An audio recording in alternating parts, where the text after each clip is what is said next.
Hallelujah, Hallelujah, Hallelujah, Hallelujah.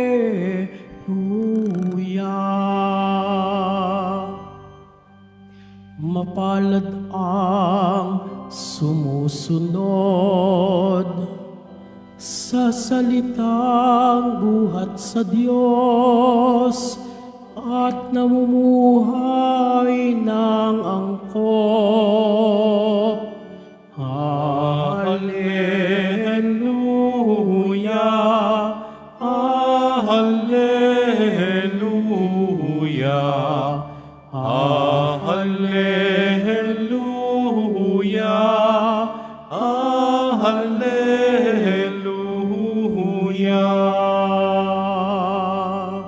Sumainyo ang Panginoon. At sumaiyo rin. Ang mabuting balita ng Panginoon ayon kay San Lucas. Papuri sa iyo, Panginoon. Noong panahong iyon, samantalang nagsasalita si Jesus sa mga tao, may isang babaeng sumigaw mula sa karamihan at nagsabi sa kanya, "Mapalad ang babaeng nagdala sa inyo sa kanyang sinapupunan at nagpasuso sa inyo." Ngunit sumagot siya, "Higit na papalad ang mga nakikinig sa salita ng Diyos at tumutupad nito." Ang mabuting balita ng Panginoon. Pinupuri ka namin, Panginoong Heso Kristo. Magsiupo na po ang lahat. Magandang umaga po sa inyong lahat. Pakibati ang inyong katabi, mahal ka ni Lord. Ha? Palakpakan natin ang Panginoon sa umagang ito. Sabihin nga po natin, "Thank God I am blessed." Mas malakas. Tignan niyo yung katabi ninyo. Sabihin niyo sa katabi niyo, "Thank God we are blessed." Mas malakas. Sabay-sabay natin sabihin, "Thank God we are blessed." Mas malakas. Palakpakan natin ng Panginoon sa umagang ito. Ha? Sa pagsasabi nating, "Thank God we are blessed," tayo ay nagpapasalamat sa Diyos sa biyaya ng buhay na tinanggap natin. Amen? Nagpapasalamat tayo kay Jesus Nazareno sa mga biyayang natatanggap ko at natatanggap natin. Amen?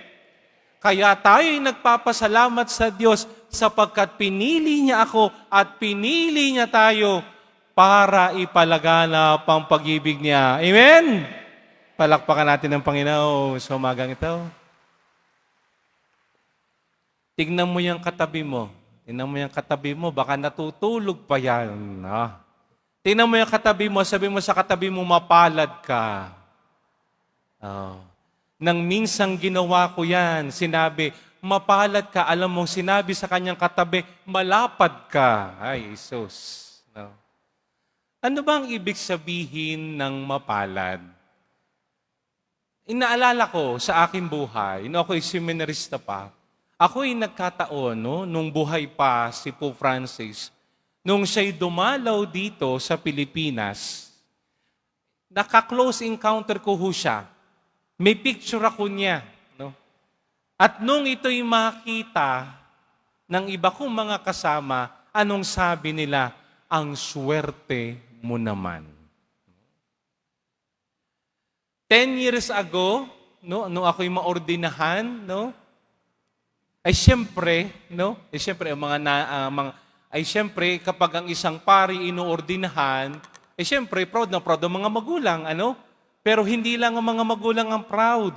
Kahit yung lugar na pinanggalingan ko sa Calamba City, Laguna, nung ako'y maordinahan at ako'y nagmisa de gracia o misa pasasalamat sa aming parokya, anong sabi ng mga tao sa amin? Ay, Brother Eric, Sister Edith, ang swerte-swerte nyo naman, may anak kang pare.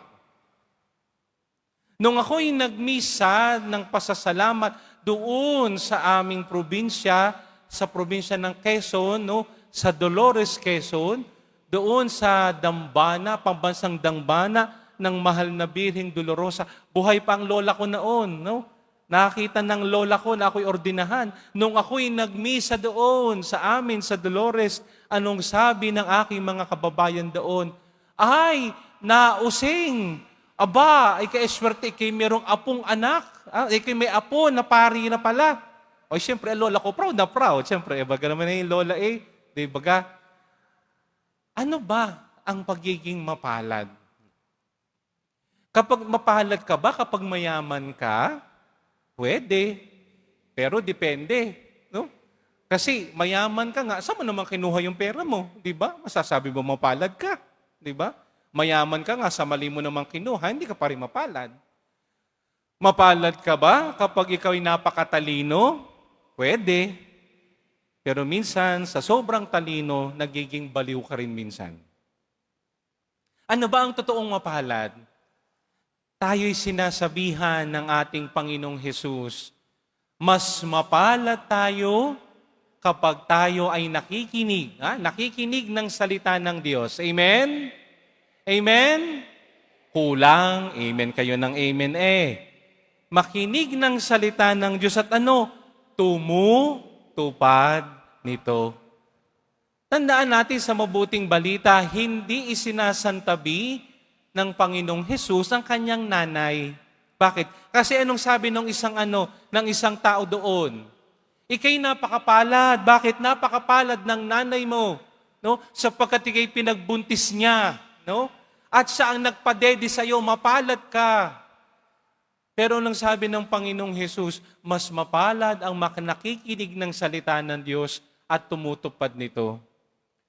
Isinasantabi ba ni Jesus ang kanyang nanay? Hindi.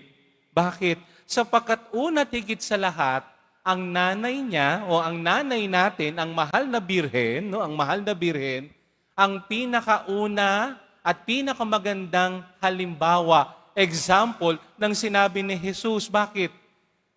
Ang mahal na birhen, noong dumating ang anghel, nakinig siya. At nung makinig siya, anong sagot ng mahal na ina? Opo, mangyari nawa sa akin ayon sa wika mo. Nakinig siya at tumapad saan? Sa kagustuhan ng Diyos. Kaya imposible na isantabi ni Jesus ang kanyang nanay. Nung sinabi ng Panginoong Jesus na mapalad ang mga nakikinig at tumutupad ng salita ng Diyos, yan ay humahamon sa kanyang mga tagapakinig noon at sa mga tagapakinig sa panahon natin. Bakit? Sapagkat ang salita ng Diyos ang nagiging dahilan kung bakit tayo nagiging mapalad. Amen? Sapagkat ang salita ng Diyos, ang pamantayan natin, sinusunod natin kung papaano magkaroon ng mabuti, matiwasay at kaaya-ayang buhay sa harap ng Diyos. Amen? Kaya itong sinasabi ng Panginoong Hesus, yan ay hamon sa atin. Bakit? Sapagkat tayo, madaling lang tayong makinig. Pero pagdating sa pagtupad nito, diyan tayo nagkakabagsakan. Diyan tayo pumapalya. Anong ibig ko sabihin? Bato-bato sa langit, tamaang bukol. Nagsimba sa Quiapo. Itilasa kamay, Panginoong Jesus Nazareno. Yan. Ako'y dinggin mo. Yan. Pagkatapos lumabas, diyan sa may pintuan ng simbahan, kinalabit ng isang mamamalimos. Ano sabi? Pahingi. Anong sabi mo? Kasi simba ko lang, gaganyanin mo ko? Kasi simba mo pa lang, katataas mo pa lang ng kamay mo, abay may nahingi lang sa iyo, kunti lang naman ang bibigay mo Amen? Yan, nagsimba ulit sa Quiapo. Lord, patawarin mo ako sa aking nagawang kasalanan. Pag uwi mo'y nakita mo, ang kaibigan mong tinaraydor ka, anong sabi mo? Ikaw, anong ginagawa mo dito? Umalis ka dito. Wala kang kwenta. Ay kagagaling mo pa lang sa Quiapo. Oh, kita mo na yan. Yan ang sinasabi ng Panginoong Hesus. Hindi lang sapat na nakikinig tayo ng salita ng Diyos, kundi tumupad tayo dito. Isabuhay ko't isabuhay natin tulad ng inahalimbawa ng kanyang nanay. Amen? Amen? At sino ang nanay ng Panginoong Hesus? Walang iba kung hindi ang mahal na Birheng Maria. Sa unang pagbasa mula sa aklat ni Propeta Joel, narinig natin ang paghuhukom. No? Narinig na natin pagdating ng Diyos, ng pagdating ng Panginoon sa daigdig. Anong sabi niya dito? Yung mga ubas, pipigain niya. Nakakatakot po yung larawan na iyon. Bakit?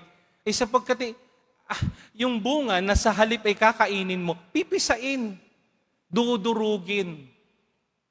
Ay anong pinapakita dito ng unang pagbasa? Nakakatakot na larawan. Pero ito isang magandang paalaala na sa pagdating ng Panginoong Diyos, lilinisin niya lahat. Aayusin niya lahat. At pagkatapos ng maayos na lahat, magkakaroon ng bagong lupa at ng bagong langit. Ay ano naman ng sa atin, ano naman ang para sa atin? Habang tayo'y naghihintay sa pagdating ng Panginoon, huwag ika nating kakalimutan, tayo ay magbagong buhay. Tayo ay magbalik loob. Amen? Amen? Huwag nating kakalimutan magbagong buhay, magbalik loob. No? Huwag po nating hintayin na nasa dulo na, nagkakabagsakan na ang mga lupa, lumalalaki na ang mga alon, saka mo sasabihin, Lord, patawad. Hindi. Hanggat ako ay buhay, hanggat tayo'y buhay, magiging mapalad ako at magiging mapalad tayo kung merong nangyayaring pagbabago sa buhay ko at buhay natin. Amen? Natutulog na kayo. Amen? At yan na sinasabi sa ating mabuting balita. Hindi lang sapat na nakikinig tayo ng salita ng Diyos. Isabuhay natin ito. Hindi lang sapat na isasabuhay mo ang tama kung wala naman ang salita ng Diyos. Laging magkasama ang dalawang yan. Tulad ng mga pakpak ng eroplano. Hindi pwedeng lumipad ang isang eroplano na iisang pakpak lang. Laging dalawa yan. Hindi makalilipad ang ibon kung iisa lang ang pakpak niyan. Dapat ay laging dalawa. Gayon din sa buhay pananampalataya at pananampalataya natin. Hindi lang sapat na ikay nakikinig, marunong ka ring sa buhay. Itong makikita natin sa ating santo ngayong araw na ito, si Papa San Juan ika-23 o Pope St. John the 23rd.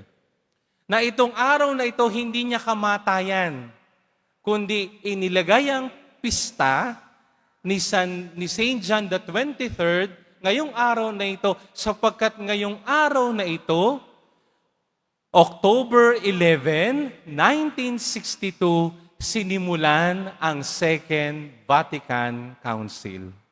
Yan ay nangyari nung panahong iyan. At nakakatuwa sapagkat ito ang kwento. Noong 1958, namatay si Pope Pius XII. Katatapos pa lang noon ng gera, nagsisimula pa lamang bumangon ang mundo sa nangyaring mga digmaan. At ngayon naghahanap ang simbahan ng mamumuno na pagkaisahan ng mga kardinal na bumoto ng isang matandang kardinal. Sino yon? Si Angelo Roncalli ng Venice sa Italia. 77 na At binoto nila ito. Subalit sa kanilang, akala nila magiging transition pope lang siya kasi matanda na.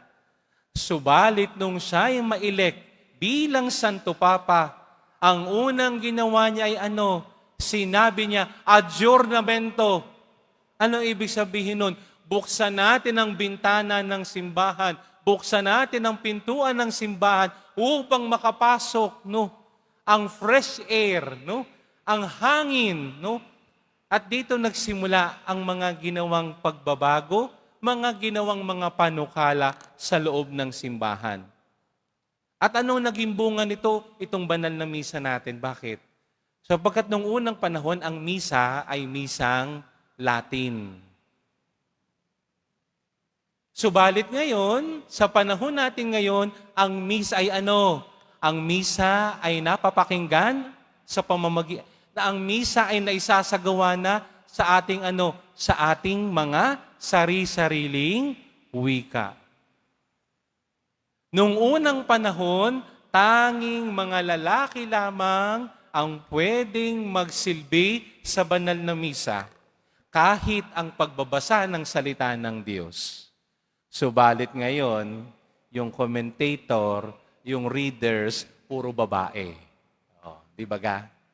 Yan ay bunga ng Second Vatican Council. At hindi lang to, si St. John the 23rd ay tinawag na the Good Pope. Bakit? Sapagkat itong Santo Papang ito'y laging nakangiti. Tignan mo yung katabi mo kung nakangiti. Tulog yung katabi mo. Lagi siya nakangiti. Sapagkat para sa kanya, ang totoong banal ay ang taong laging may masayang kalooban at masayang espiritu. Itong papang ito'y palabiro. Palabiro itong papang ito. At natatangi itong Santo Papang ito. Bakit? Sapagkat noong panahon niya, bilang Santo Papa, itinatag niya ang Colegio Filipino. Ano yung Colegio Filipino? Isa po itong seminaryo doon sa Roma, kung saan ang mga Pilipinong pari at seminarista ay ipinadadala, doon sila i-in-house upang sila ay mag-aral sa Roma. It was during the time of St. John the 23rd na natayo ang Colegio Filipino doon sa Roma. Napakaganda sapagkat nakikita natin sa santong itong Santo Papang ito, na totoo ang sinabi ng Panginoong Hesus. Mas mapalad ang mga nakikinig at nagsasabuhay nito. Bakit? Si St. John the 23rd ay taong katulad ko at tulad natin. Siya din ay nag-struggle sa buhay, pero nagsumikap siya na makinig sa salita ng Diyos at isinabuhay ito. Kaya no wonder, lahat ng kanyang ginawa, lahat ng kanyang nireforma sa loob ng simbahan, tayo ngayon ang nagtatamasa. Amen? Kaya nga sa pagpapatuloy ng ating banal na misa ngayong umagang ito, naway ang hamon ng Panginoong Hesus ay maisabuhay ko at maisabuhay natin. Na yung mga aral ni Hesus, hindi ko iiwan dito sa simbahan ng Quiapo, kundi paglabas ko sa mga pintuan ng simbahan ng Quiapo, ipararamdam ko ito sa mga taong aking makakasalamuha. Na yung hamon ng Panginoong Hesus na makinig ng salita ng Diyos at magsabuhay nito ay hindi lamang manatili sa aking isipan, kundi ito ay dumaloy sa aking puso at sa ating mga puso. Maraming mga kababayan natin ngayon ang nangangailangan. Lalo't higit ang ating mga kababayan sa Davao. Bakit? Sunod-sunod ang lindol nila at hindi biro. Maraming istruktura ang nabagsakan, maraming mga tao ang nasugatan, at may mga patay na po. Hindi pa tayo nagkakabangon sa bugo, meron na uli. Subalit ika nga, kahit anong sakuna ang mangyari, kapag namayani ang pagbabayanihan natin, babangon tayong mga Pilipino. Amen? Amen? Kaya halina kayo, isabuhay natin ang mga salita na sinabi ni Jesus. Mas mapalad ang mga nakikinig ng salita ng Diyos at tumutupad nito. Amen? Amen? Amen? Pagpalain kayo ng pong may kapal.